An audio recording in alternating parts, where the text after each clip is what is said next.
परीक्षेचं नाव राष्ट्रीय आर्थिक दुर्बल घटक विद्यार्थ्यांसाठी शिष्यवृत्ती योजना परीक्षा NMMS 2026-27 कुठल्या वर्गातील विद्यार्थी या परीक्षेसाठी पात्र आहेत किंवा बसू शकतात? इयत्ता 8वी. शिष्यवृत्ती रक्कम काय असेल जेव्हा शिष्यवृत्ती आपल्याला प्राप्त होईल? दरमहा 1,000 रुपयेप्रमाणे वर्षाला किंवा वार्षिक 12,000 रुपये ते इयत्ता 9वी ते 12वी असे 4 वर्ष मिळणार. म्हणजे प्रतिवर्ष 12,000 याप्रमाणे 4 वर्षाचे एकूण 48,000 रुपये आपल्याला शिष्यवृत्ती मिळणार आहे. या परीक्षेचे उद्दिष्ट काय पहा. पहिलं उद्दिष्ट दिलं आहे आर्थिक दुर्बल घटकातील प्रज्ञावान विद्यार्थ्यांचा शोध घेणे. दुसरं, प्रज्ञावान विद्यार्थ्यांना सर्वोत्तम शिक्षण मिळण्यासाठी आर्थिक सहाय्य करणे. तिसरं, उच्च माध्यमिक स्तरापर्यंतचे शिक्षण घेण्यास मदत करणे. ही या परीक्षेचे शासनानं ठरवून दिलेले उद्दिष्ट आहेत की जे आर्थिक दुर्बल घटकातील विद्यार्थी असतात, प्रज्ञावान विद्यार्थी, तर त्यांना पुढच्या शिक्षणासाठी सहाय्य करणं.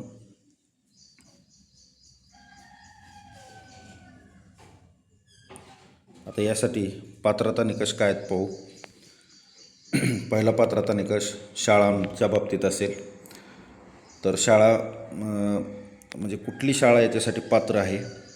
महाराष्ट्र राज्यातील शासकीय म्हणजे ज्या शासकीय शाळा असतील, शासनाच्या असतील, अनुदानित म्हणजे 100% ग्रांटेड शाळा किंवा स्थानिक स्वराज्य संस्थेतील, तर ज्या स्थानिक स्वराज्य संस्था आहेत शासनाच्या अखत्यारीत येणाऱ्या, तर त्या संस्था किंवा त्या शाळा यासाठी म्हणजे त्या शाळेतील विद्यार्थी या परीक्षेस बसण्यासाठी 8वीचे नियमित विद्यार्थी या परीक्षेस बसण्यासाठी पात्र आहेत. दुसरा महत्त्वाचा पॉईंट आहे उत्पन्न. पालकांचे वार्षिक उत्पन्न 3,50,000पेक्षा कमी असावे म्हणतं ते.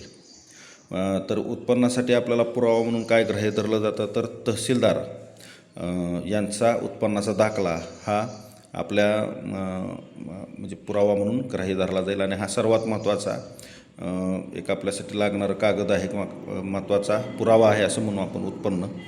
आणि ज्या पालकांचे उत्पन्न 3.5 लाखापेक्षा जास्त असेल तर त्या विद्यार्थ्यांना परीक्षेस बसता येईल, पण त्यांना कुठल्याही प्रकारची शिष्यवृत्ती मात्र मिळणार नाही. त्यानंतर पुढचा तिसरा मुद्दा 7वीचे गुण. 7वीच्या गुणामध्ये पहा तर किमान 55% गुण मिळवून म्हणजे उत्तीर्ण झालेले असावे किंवा SC आणि ST कॅटेगरीसाठी मात्र 50% गुण जरी असतील तरी त्यांना चालतील.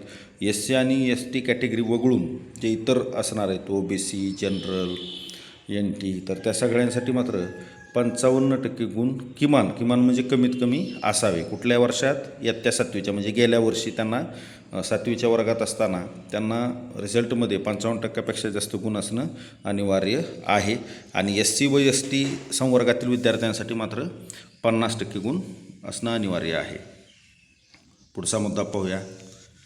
आता या परीक्षेचं स्वरूप. मग पहिला पेपर इथं मॅट आणि सॅट असं घेतलेलं आहे आपण. तर पहिला पेपर जो आहे बौद्धिक क्षमता चाचणी, हा पेपर पूर्णपणे फक्त आणि फक्त बुद्धिमत्ता या विषयावर आहे. याच्यामध्ये 90 प्रश्न असतील, त्यानंतर 90 गुण असतील त्या प्रश्नांना आणि 90 मिनिट, सगळं 90च आहे. म्हणजे याचा अर्थ 90 प्रश्नांना 90 गुण आणि 90 मिनिट म्हणजे एक प्रश्न 1 गुण आणि त्याला 1 मिनिट एवढा वेळ असणार आहे. आणि हाच पेपर बऱ्यापैकी विद्यार्थ्यांनी चांगल्या पद्धतीनं सोडवायचा आहे, कारण ही हक्काचे मार्क आहेत. व्यवस्थित प्रॅक्टिस केली तर बौद्धिक क्षमता चाचणी हा विषय सोपाच आहे आणि त्या पद्धतीनं त्याची आपल्याला प्रॅक्टिस करायला लागेल. दुसरा पेपर शालेय क्षमता चाचणी. तर याच्यामध्ये पण 90 प्रश्न, 90 गुण आणि 90 मिनिटे वेळ आहे. तर आता याच्यामध्ये पात्रता गुण कसे आहेत पहा. आता याच्यामध्ये म्हणजे दोन्ही मिळून 90 प्रश्न म्हणजे 180 प्रश्न असतील, एकूण 180 गुण असतील आणि वेळ मात्र वेगवेगळा असेल. म्हणजे ज्यावेळेला फायनल एक्झाम असेल त्यावेळेला पहिला पेपर हा बौद्धिक क्षमता चाचणीचा असेल, त्यानंतर थोडा ब्रेक असेल जेवणासाठी वगैरे, आणि नंतर मग दुसरा स्कूल जो काही सॅटचा पेपर आहे तर तो पेपर नंतर असणार आहे. त्याला पण वेळ 1.5 तास आहे, म्हणजे 90 मिनिट आहे. पुढं पात्रता गुण पहा. पात्रता गुणामध्ये दोन्ही विषयात मिळून किमान 40% गुण, म्हणजे 180 पैकी, आता दोन्ही विषयात मिळून म्हणजे 180 गुणांपैकी 40% गुण म्हणजे जवळपास 72 गुण कशासाठी असतील? पात्र होण्यासाठी, म्हणजे उत्तीर्ण होण्यासाठी किंवा पास होण्यासाठी.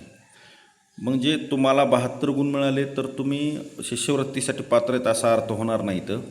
तर शिष्यवृत्तीसाठी असणारं मेरिट वेगळं लागतं, त्याची गुण यादी वेगळी असते. त्यानंतर SC ST व दिव्यांगांसाठी, आता इथं आणखीन आरक्षणाचं हे आलेलं आहे. SC ST व दिव्यांगांसाठी 32% गुण 32% काय असावे त्यांना मिळालेले असावे, म्हणजे ते उत्तीर्ण होतील, पास होतील, पण मेरिटसाठी पात्र ठरणार नाहीत. त्यानंतर निगेटिव्ह मार्किंग पहा. निगेटिव्ह मार्किंगमध्ये चुकीच्या उत्तरांसाठी गुण कापले जात नाहीत.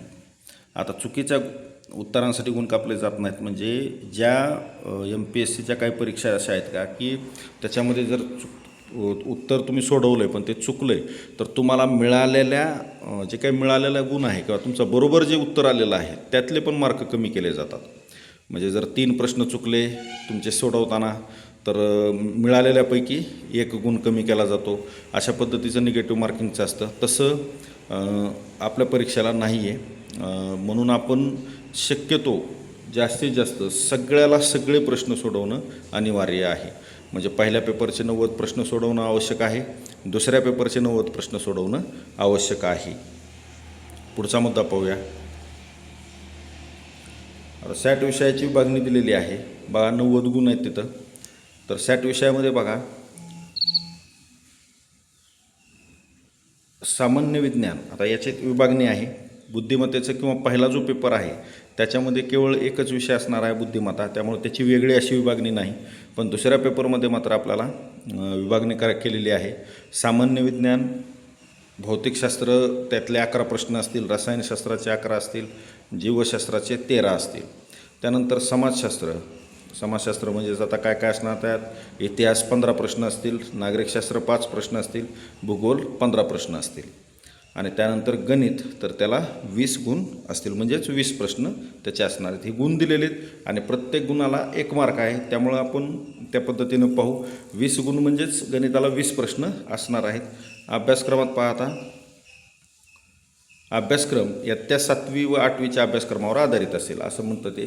7वीच्या अभ्यासक्रमावर आधारित हा तो कमी असणार आहे, पण जास्तीत जास्त जे चालू वर्ष आहे तर त्याच्यावर आधारित अभ्यासक्रम असतो आणि आपल्याला त्याच पद्धतीनं ते प्रयत्न करायचे आहेत.